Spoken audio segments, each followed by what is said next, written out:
Hey everyone, welcome to another installment of Harry Potter Theory. In today's video, we're going to be discussing Draco's lackey, Vincent Crabbe, of the Crabbe and Goyle duo. More specifically, however, we're going to be discussing Crabbe in relation to a powerful piece of dark magic, the spell that is Fiendfyre. Vincent Crabbe was a pureblood wizard born in the year 1980. He came from a long line of dark wizards and Death Eaters, and his father, Crabbe Sr, is mentioned in the series. Though Crabbe came from darker beginnings, that didn't mean that he wasn't allowed to study at Hogwarts. Unsurprisingly, Crabbe was sorted into Slytherin when he got to the school, and formed a particularly close bond with fellow Slytherin Gregory Goyle and ringleader Draco Malfoy. In the year that Umbridge became headmistress, Goyle and Crabbe joined Malfoy in the inquisitorial squad, ratting out his fellow students for refusing to acknowledge the new Hogwarts rules. However, at this point in time, Crabbe's actions were certainly more innocent. As he grew older and became a man, the state of the wizarding world was at stake, which forced a lot of students to pick a side. Crabbe chose the side of evil, of Voldemort, and it was ultimately this decision that turned him from petulant child to a very corrupt, twisted young man. In fact, when the Carrows were teaching at Hogwarts, we're given a glance of the type of person that he had become. Amicus, the bloke, he teaches what used to be Defense Against the Dark Arts, except now it's just the Dark Arts. We're supposed to practice the Cruciatus Curse on people who've earned detentions. What? Harry, Ron, and Hermione's united voices echoed up and down the passage. We're supposed to practice the Cruciatus Curse on people who've earned detentions. I refuse to do it. Some people are into it though. Crabbe and Goyle love it. First time they've ever been top in anything, I expect.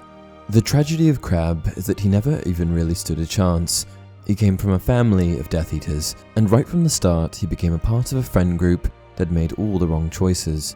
To quote Dumbledore, "It is our choices, Harry, that show what we truly are, far more than our abilities." And Crabbe made a lot of the wrong choices. By the time Crabbe's final year at Hogwarts rolled around, he had become a fully fledged dark wizard in his own right, not just the son of one. This ultimately led to him acting in opposition to the trio, as well as turning on a large number of the students that he had grown up with. On May 2nd, 1998, in the Room of Requirement, Crabbe ends up casting one of the most powerful dark curses in the wizarding world, Fiendfyre. It was not normal fire. Crabbe had used a curse of which Harry had no knowledge. As they turned a corner, the flames chased them, as though they were alive, sentient, intent upon killing them. Now the fire was mutating, forming a gigantic pack of fiery beasts. Flaming serpents, chimeras, and dragons rose and fell and rose again, and the detritus of centuries on which they were feeding was thrown up in the air into their fanged mouths, tossed high on clawed feet, before being consumed by the inferno. Fiendfyre is a piece of extremely advanced dark magic, a spell which produces enchanted flames of an enormous scale that essentially destroy anything in its path, often taking the form of gigantic fiery beasts. I guess now the question is, how did Crabbe cast it? Fiendfyre seems like the type of spell that would be reserved for extremely powerful dark wizards like Voldemort and Grindelwald. I know that I was personally quite surprised to see the spell being produced by someone who has often been painted out to be quite incompetent. Up to this point, this is probably the most powerful spell performed by anyone at any point. So how did he do it? Isn't Crabbe just Malfoy's lackey? Here's the thing, of the two, Crabbe and Goyle, Crabbe was certainly more talented. Interestingly, though, the film seemed to give us the opposite impression. Crabbe was more than meets the eye, and it turns out that he wasn't a complete simpleton. In fact, he became quite skilled at producing dark magic as he grew older. We even see him cast an effective Avada Kedavra at Ron, a spell which requires a fair bit of concentration and skill. Crabbe wheeled round and screamed, "Avada Kedavra" again. Ron leapt out of sight to avoid the jet of green light. The wandless Malfoy cowered behind a three-legged wardrobe as Hermione charged towards them, hitting Goyle with a stunning spell as she came.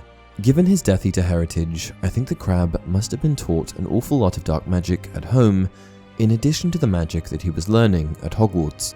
Not only that, but he learned quite a lot from the Carrows, eager at the opportunity to learn more about the dark arts.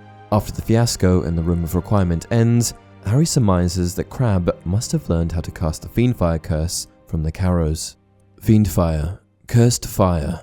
It's one of the substances that destroy Horcruxes, but I would never, ever have dared use it. It's so dangerous. How did Crabbe know how to? Must have learned from the Carrows, said Harry grimly.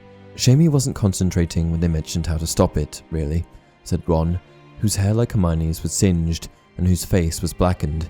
If he hadn't tried to kill us all, I'd be quite sorry he was dead. And that's another thing I need to touch on here. Crabbe didn't exactly survive his brief stint at casting Fiendfyre. You see, Crabbe was taught dark magic very quickly, and though he was able to cast Fiendfyre, which is impressive by itself, it doesn't mean that he was able to control it. Crabbe's understanding of magic was very one-dimensional, and that's because he didn't really make a proper effort to learn until later on in life. Even as late as 6th year, Crabbe still had a hard time with his defense against the Dark Arts Owl, as revealed by Snape. If your friends Crabbe and Goyle intend to pass their defense against the Dark Arts Owl this time around, they will need to work a little harder than they are doing at present.